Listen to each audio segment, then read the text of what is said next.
Hello, नमस्कार. कसे आहात? मजेत ना? मजेतच राहा. अनिता इंगळे मराठी व्लॉग्समध्ये मी अनिता तुम्ही सर्वांचा खूप खूप स्वागत करते. फ्रेंड्स, ऑर्गनायझर जेव्हा मी घेतले होते तेव्हा तुमच्यासोबत शेअर केला होता व्हिडिओ. तर फ्रेंड्स, माझ्या बऱ्याचशा मैत्रिणींचं म्हणणं होतं की ऑर्गनाईज करतानासुद्धा तू शेअर कर, कशा प्रकारे ते ऑर्गनाईज करणार आहेस.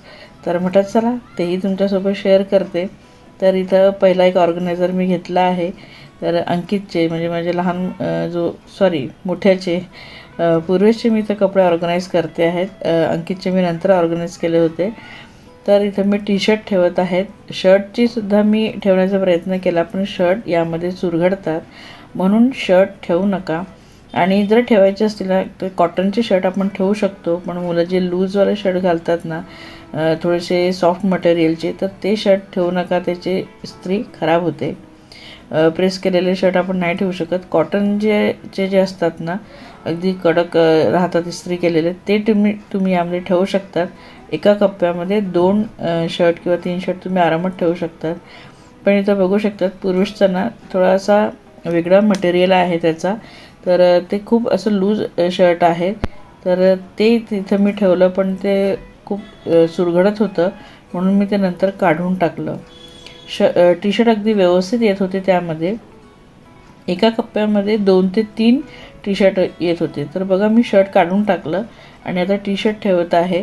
तर जे सॉफ्ट टी शर्ट असतात ना अगदी मऊ जे कापडाचे, तर ते 3-3 मावतात. आणि बाकी जे ओव्हरसाईज किंवा मग जाड मटेरियलचे जे असतात ना ते 2-2 मावतात. लांब बाह्यांचे वगैरे टी शर्ट आहे ते 2-2 ठेवू शकतो आपण, कारण बाह्यांमुळे देखील स्पेस होतो. तर अशा प्रकारे ऑर्गनाईज केलं ना तर व्यवस्थित ऑर्गनाईज होते. नाही तर आपण म्हणाल की हे नाही येतं आहे त्यामध्ये, ते नाही येतं आहे, तर ज्या गोष्टी त्यामध्ये येत असतील त्या अगदी व्यवस्थित ठेवता येतील अशा गोष्टी ठेवायच्या. तर टी शर्टला मोस्टली आपण इस्त्री वगैरे करत नाही. केली तरी तुम्ही अगदी व्यवस्थित ठेवलं तर बघा मी 2 फोल्ड करून ठेवण्याचा प्रयत्न केला, नाही जमलं तर मी 3 फोल्ड केले. अगदी व्यवस्थित त्यामध्ये ते आलेलं आहे. आणि आतमध्ये हात वगैरे घालून आपण पसरवून ठेवू शकतो टी शर्ट, तर व्यवस्थित होतात, चुरघडले जात नाही. मुलांना काढण्यासाठी देखील ते इझी आहे. ठेवणं तर ते आपलंच काम आहे. ते ठेवणार कधीच नाही, धुतल्यानंतर वगैरे म्हणजे मलाच ठेवायचे आहेत, पण काढताना त्यांना इझिली ते सापडतील. आणि कॉलर किंवा मग ते जी काही प्रिंट असते ना त्यामुळे ते लगेच त्यांना ओळखता येतील. त्यांना जो घालायचा असेल तोच टी शर्ट ते इथून काढतील. तर बघा अशी प्रिंट केलेले जे टी शर्ट आहेत ना, तर मी थोडीशी प्रिंट केलेली बाजू वर ठेवत आहे, जेणेकरून त्यांना ते प्रिंट केलेलं दिसेल की हां हे टी शर्ट त्यांना घालायचं असेल तर प्रिंट शोधून आणि ते काढतील. तर असे मी टी शर्ट इथं ऑर्गनाईज करत आहेत मोठ्या मुलाचे, पूर्वेशचे.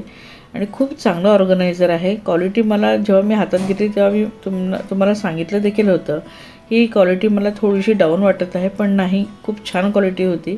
खूप मस्त त्यामध्ये टी शर्ट वगैरे सगळे मावले. तुम्ही शर्ट मी परत एकदा सांगेल की कॉटनचे शर्ट असतील ना तर तुम्ही 3 फोल्ड करून ठेवू शकतात. बाकी टी शर्ट तर तुम्ही कितीही ठेवू शकतात, एकामध्ये 2-2, 3-3 अशा प्रकारे बरेचसे टी शर्ट यामध्ये आले होते. आणि बरीचशी जागा मग कपाटामध्ये राहिली दुसरे कपडे वगैरे ठेवण्यासाठी. तर बघा छान असे ऑर्गनाईज केले आहेत. कुठेही तुम्हाला वाटत आहेत की अगदी घुसवले नाही आहेत, अगदी व्यवस्थित मी त्यांना ठेवले आहेत. तर बघा एक छान असं ऑर्गनायझर हे मी लावून दाखवलेलं आहे तुम्हाला. अशा प्रकारे तुम्ही लावून एकावर एक हे ऑर्गनायझर कपाटामध्ये ठेवू शकतात, म्हणजे तुमचा अर्धा स्पेस जो आहे तो शिल्लक राहील अजून काही कपडे ठेवण्यासाठी. आता मी अंकितचे जो ऑर्गनायझर आहे ते मी सेट करत आहे. तर मी 3चा हा सेट घेतला होता. एक मी पुरुषसाठी वापरलं कारण त्याचे टी शर्ट ठेवले आणि बाकी त्याचे शर्ट्स खूप सारे आहेत, तर शर्ट नाही ठेवले. आणि बाकी त्याचे कपडे मुंबईला जिथं तो राहतो त्याच्या रूमवर ते आहे. तर जेव्हा कधी तो इकडे येईल तर त्याच्यासाठी परत मी ऑर्गनायझर मागवणार आहे. तर अंकितसाठी मी हे 2 ऑर्गनायझर मागवले. तर अंकितला हे 2 काढून ठेवले होते. तर एकामध्ये पूर्ण टी शर्ट मी ठेवले आणि दुसऱ्यामध्ये काही पॅन्ट्स देखील ठेवल्या आणि टी शर्ट देखील ठेवले. तर इथं बघू शकतात त्याचीसुद्धा एका कंपार्टमेंटमध्ये 2-2 मी ठेवत आहे. आणि आपण एक जेव्हा ठेवणार ना, म्हणजे एक ठेवला त्याच्यानंतर दुसरा ठेवला तर ते नक्कीच चुरघडणार. म्हणून 2ला आधीच तुम्ही ना घेऊन घ्या सोबत आणि मग ते ठेवा. दोघंही सोबत ठेवा. 2 टी शर्ट घड्या करून व्यवस्थित ठेवा, तर मग ते नीट बसतात. तर अशा प्रकारे हे ऑर्गनायझर खरंच खूप उपयोगाचं आहे. मी तर म्हणजे नक्कीच घ्या. ज्यांचे छोटे कपाट आहेत ना त्यांनी तर नक्कीच हे ऑर्गनायझर यूज केले पाहिजे. तर एकावर दोन एकावर एक असं ठेवून तुम्ही ऑर्गनायझर ठेवू शकतात. खूप सारी जागा शिल्लक राहते, कारण की मुलांचे बरेचसे कपडे एक्स्ट्रा कपडे देखील असतात. टी शर्ट यामध्ये जर येऊन गेले ना तर मग बाकीच्या कपड्यांना खूप सारी जागा राहते. आपण लेडीजसाठी सुद्धा आपण हे यूज करू शकतो. आपले जे कुर्तीज वगैरे किंवा लेगिन्स ठेवण्यासाठी देखील आपण हे ऑर्गनायझर यूज करू शकतो. तर मला तरी म्हणजे याचं खूप बेनिफिट वाटत आहे, खूप फायदा झाला आहे याच्याने. ते तुम्हाला मी दाखवणारच आहे पुढे, की कपाटामध्ये बरीचशी म्हणजे कपडे ठेवण्यासाठी जागा राहिली आणि अगदी सुटसुटीत वाटतं. कारण कपडे एकावर एक ठेवल्याने ना खूप गोंधळलेलं असं दिसतं, म्हणजे खूप ढीग दिसतो. अक्षरशः टी शर्ट जेव्हा आपण एकावर एक ठेवतो ना, कितीही व्यवस्थित फोल्ड करून ठेवलं तरी त्याचा ढीग दिसतो, तो विचित्र वाटतो. आणि मुलं त्या ढीगमधून खालून टी शर्ट काढतात किंवा मधून त्यांना जे टी शर्ट हवं असतं ते काढतात. तो ढीग ना असा पडतो खाली आणि तो इतका म्हणजे ढिगारा दिसतो, त्याचा विचित्र दिसतं ते. बघा इथं जे अंकितचं आहे ना, एक जे मी सेट करून दिलेलं आहे ऑर्गनायझर, ते जवळजवळ ना त्याचे 15 टी शर्ट एका मी ऑर्गनायझरमध्ये ठेवले होते. विचार करा किती व्यवस्थित त्यामध्ये येत असेल. आणि अगदी मी म्हणजे घुसवलेले किंवा गोळा करून नाही ठेवले, अगदी व्यवस्थित फोल्ड करून. ठेवताना थोडंसं आपल्याला वाटतं की आपण हे करतो आहे, पण खाली हात घातल्यानंतर त्यांना पसरवलं ना अगदी व्यवस्थित बसतात, अजिबात ते दाबले जात नाही. तर असे मी काही त्याचे उरलेले टी शर्ट ह्या दुसऱ्या ऑर्गनायझरमध्ये ठेवत आहेत आणि सोबतच त्याच्यात 3 पॅन्ट्स देखील त्यामध्ये ठेवले आहेत. तर तुम्ही जीन्स किंवा पॅन्ट ठेवण्यासाठी सुद्धा हे ऑर्गनायझर यूज करू शकतात, कारण एकावर एक पॅन्ट ठेवल्या ना त्याच्याने सुद्धा खूप जागा रोखली जाते कपाटामध्ये. तर तुम्ही पॅन्टसाठी स्पेशल पॅन्टसाठी देखील तुम्ही हे घेऊ शकतात. सगळ्या जीन्स किंवा पॅन्ट्स याच्यामध्ये येऊन जातील, कार्गो वगैरे. तर त्याने एकावर एक ठेवण्यापेक्षा हे अशी जागा अगदी व्यवस्थित होईल. आणि इंगळे साहेब मला एक एक तिकडनं देत आहेत, मी ठेवत आहेत, तर त्यांची मला खूप हेल्प झाली.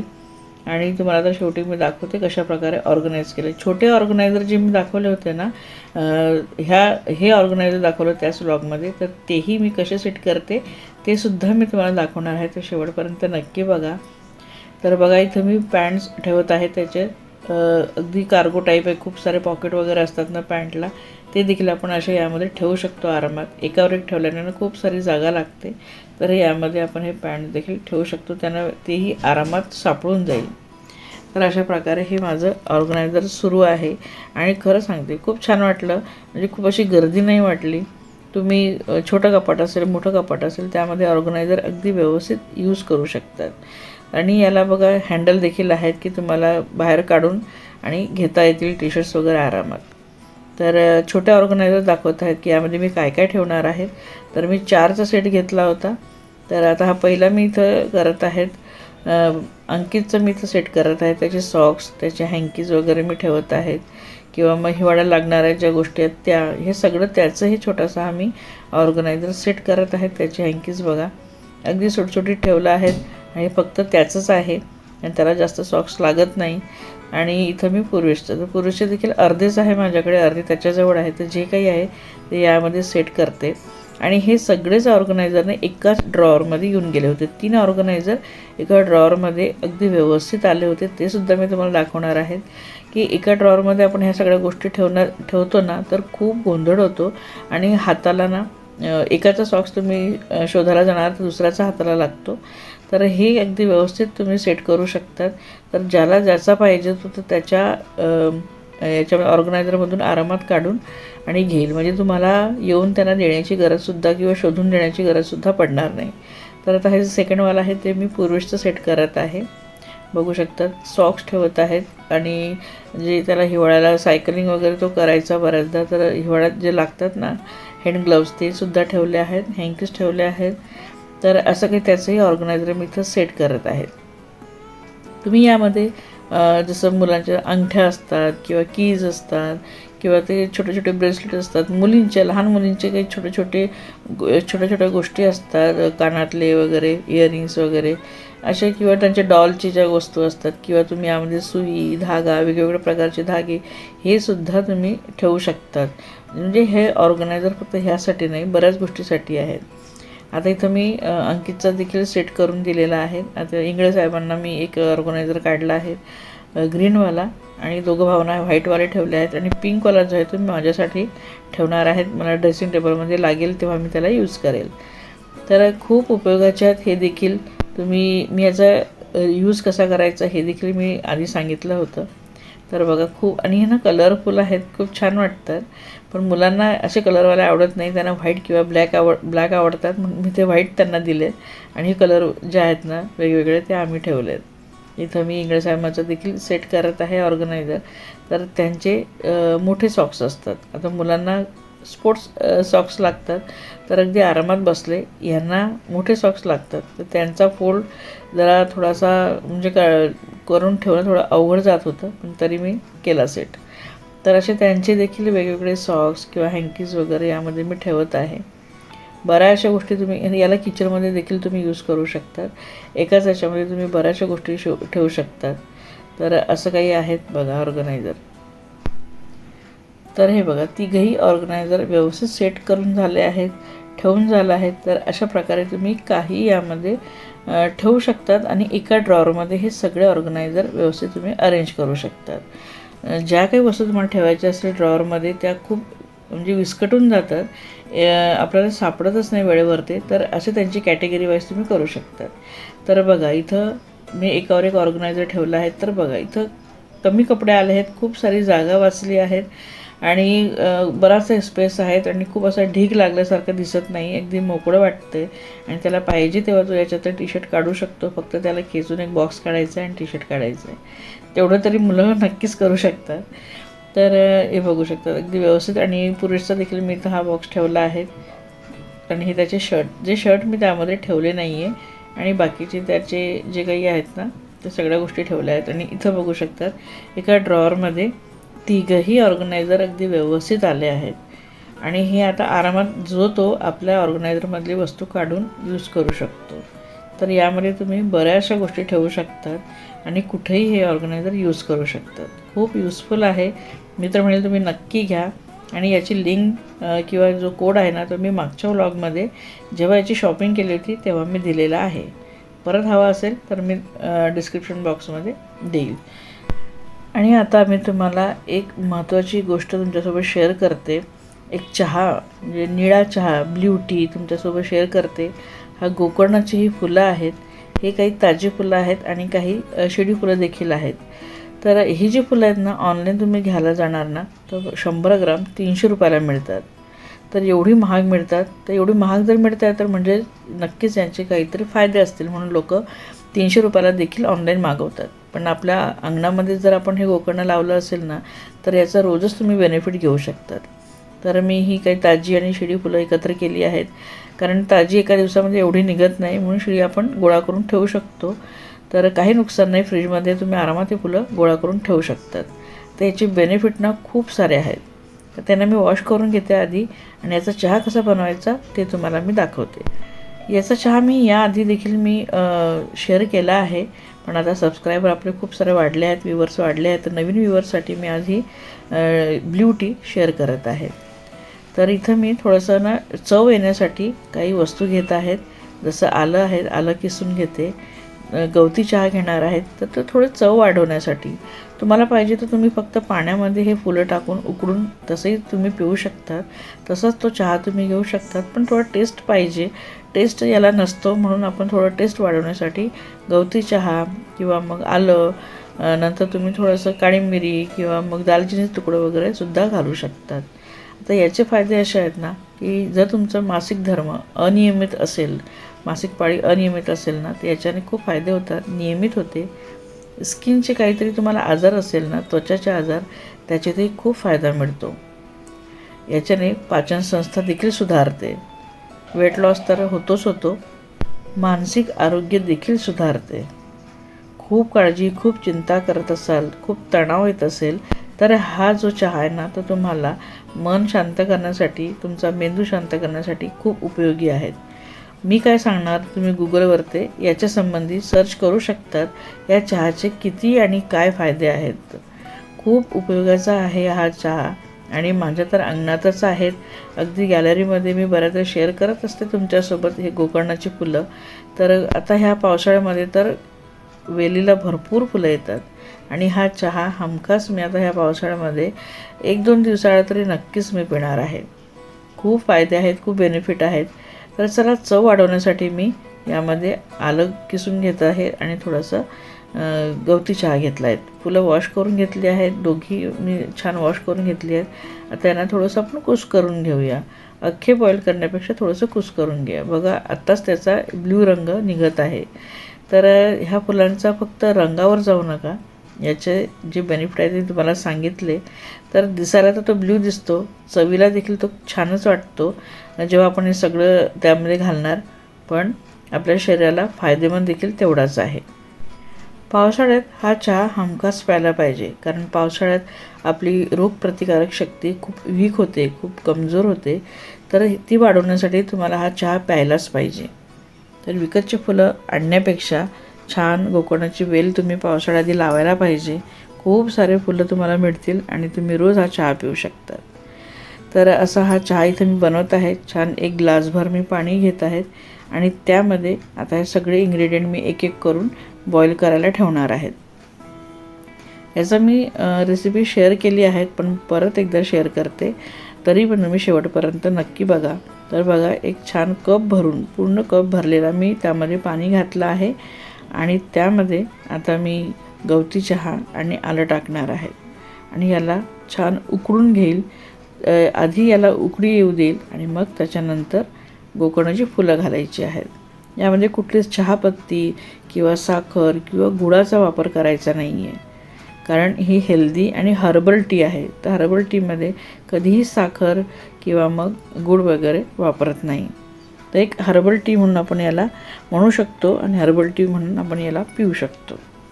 तर असा छान इथं चहा म्हणजे होत आहे. याला बॉईल यायला थोडासा वेळ लागेल, कारण की गॅस कमी ठेवायचा आहे. मंद गॅसवरती छान याला उकळी येऊ द्यायची आहे आणि मंद गॅसवर हे पाणी आटवू द्यायचं आहे, तरच ही चहा छान होते. तर इथं मी सगळं मिक्स करून घेत आहे चमच्याने, बघू शकतात. आता याला हलका बॉईल आलेला आहे. त्यामध्ये आता मी हे जे फ्लावर जे तोडून ठेवले होते ना, ते घातले आहेत आणि याला देखील आपण छान 3 ते 4 मिनटं बॉईल होऊ द्यायचं आहे. अगदी कळकळून उकळी येऊ द्यायची आहे. फुलांचा जो रंग आहे त्यामध्ये उतरेल, फुलं अगदीच मऊ होऊन जातील, अगदी गळून जातील, इथपर्यंत आपल्याला छान याला बॉईल करून घ्यायचं आहे. तर बघू शकतात छान उकळी आली आहेत आणि इथं रंग देखील फुलांचा सुटला आहे. तर निळा रंग तुम्हाला दिसत असेल, बघा किती सुंदर रंग आला आहे. म्हणजे पिणाऱ्याला मजा देखील येईल, कारण की कुठलीही गोष्ट आपल्या डोळ्याला जेव्हा छान दिसते ना, ती खायला किंवा प्यायला अजूनच छान वाटते. हे तर तुम्ही मान्य करालच. कुठलीही गोष्ट सुंदर वाटेल ना, तर मग ते आपण आत्मसात नक्कीच करतो. तर सुंदर असा रंग आलेला आहे आणि आता याला मी गाळून घेणार आहे. तर चहा मी इथं गाळत आहे माझ्यासाठी आणि थोडा उरला होता, तर मी अंकितला विचारलं, तू घेतोस का? घेऊन बघ, कारण की मी बऱ्याचदा हा चहा बनवते, पण तो एकदा नाही म्हणतो. म्हटलं एकदा ट्राय तरी कर, तुला आवडला तर घे, नाहीतर तू टाकून दे. पण त्याला हा चहा खरंच खूप आवडला. म्हणजे नेक्स्ट टाईम मी जेव्हा बनवेल ना, तेव्हा तो ह्या चहाला नाही म्हणणार नाही. आणि खरंच लहान मोठे सगळ्यांसाठी हा खूप उपयोगाचा चहा आहे. आणि तुम्हाला जर ताप वगैरे सुद्धा येत असेल ना आता ह्या पावसाळ्यामध्ये, तर तुम्ही हा गरम गरम हर्बल टी नक्कीच प्या. खूप छान वाटेल, रिलीफ वाटेल तुम्हाला. तर बघा मस्त असा हाफ कप मी हा चहा तयार केला आहे. रंग बघू शकतात त्याचा किती सुंदर आहे. तर जो ग्लासवाला मी कप घेतला आहे ट्रान्सपरंट, त्यामध्ये तुम्ही बघू शकतात ब्ल्यू रंग दिसत आहे. आता यामध्ये गोड काहीतरी पाहिजे, कारण असा स्वाद आपल्याला आवडत नाही. तर गूळ आणि साखर तर आपण यूज करणार नाही. तर यामध्ये मी आता काय घालणार आहे ते बघू शकतात. रंग आधी बघा, छान असा ब्ल्यू रंग दिसत आहेत, सुंदर रंग दिसत आहेत. तर रंग बघून तर प्रत्येकाची इच्छा होणारच आहे हे प्यायची, कारण हे रंग बघूनच तर आपण बरेचसे कोल्ड्रिंक्स वगैरे पितो, पण ते आपल्या शरीराला नुकसानकारक असतात. ही चहा आपल्याला खूप फायदेशीर आहे. तर असा सुंदर रंग आलेला आहे आणि आता यामध्ये मी टेस्ट गोडव्यासाठी टाकत आहे हनी. शहद टाकत आहेत. तुम्ही कुठलंही घेऊ शकता. इथं मी सफोलाचं घेत आहे. तुम्ही कुठलंही हनी घेऊ शकतात. तर मी अर्धा चमचा दोन्ही कपमध्ये आता हनी घालत आहे. मग आपला चहा अगदी पिण्यासाठी रेडी आहे. आणि हो, तुम्ही जर सकाळी अंशापोटी हा चहा घेत असाल ना, तर नक्कीच घेऊ शकतात. यामध्ये लिंबू टाका. लिंबू टाकून तो अजून जास्त तुम्हाला वेट लॉसला खूप फायदेशीर असेल आणि दिवसभर तुमची पाचनसंस्था देखील अगदी व्यवस्थित राहणार आहेत. जे काही खाल ते तुम्हाला अगदी व्यवस्थित पचेल. तर लिंबू जेव्हा तुम्ही टाकाल ना, तर ह्या निळ्या रंगाचा जो कलर आहे ना, तो चेंज होऊन जांभळा होईल. तर आता माझ्याकडे लिंबू नव्हतं, तुम्हाला दाखवलं असतं. पण मागे जो मी व्लॉग बनवला होता, तुम्ही सर्च करू शकतात माझ्या चॅनलवर. तिथं मी लिंबू टाकून दाखवलेलं आहे. अक्षरशः सुंदर निळ्या रंगाचा जांभळा रंग तयार होतो आणि अजूनच प्यायला मजा वाटते. तर असा हा शहद टाकून झालेला आहे, मध टाकून झालेला आहे आणि खूप सुंदर असा चहा तयार आहे. चहाचा आता मी मायलेक एन्जॉय करू. तुम्हाला ही रेसिपी कशी वाटली आणि माझं ऑर्गनायझेशन कसं वाटलं कपड्यांचं ते देखील मला सांगा. आजचा व्लॉग इथंच एंड करते. एकूण एक पूर्ण व्लॉग तुम्हाला आवडला असेल तर प्लीज लाईक करा, कमेंट देखील नक्की करा आणि चॅनल आतापर्यंत सबस्क्राईब केलं नसेल तर प्लीज चॅनलला सबस्क्राईब नक्की करा. भेटूया पुढच्या व्हिडिओमध्ये. तोपर्यंत बाय.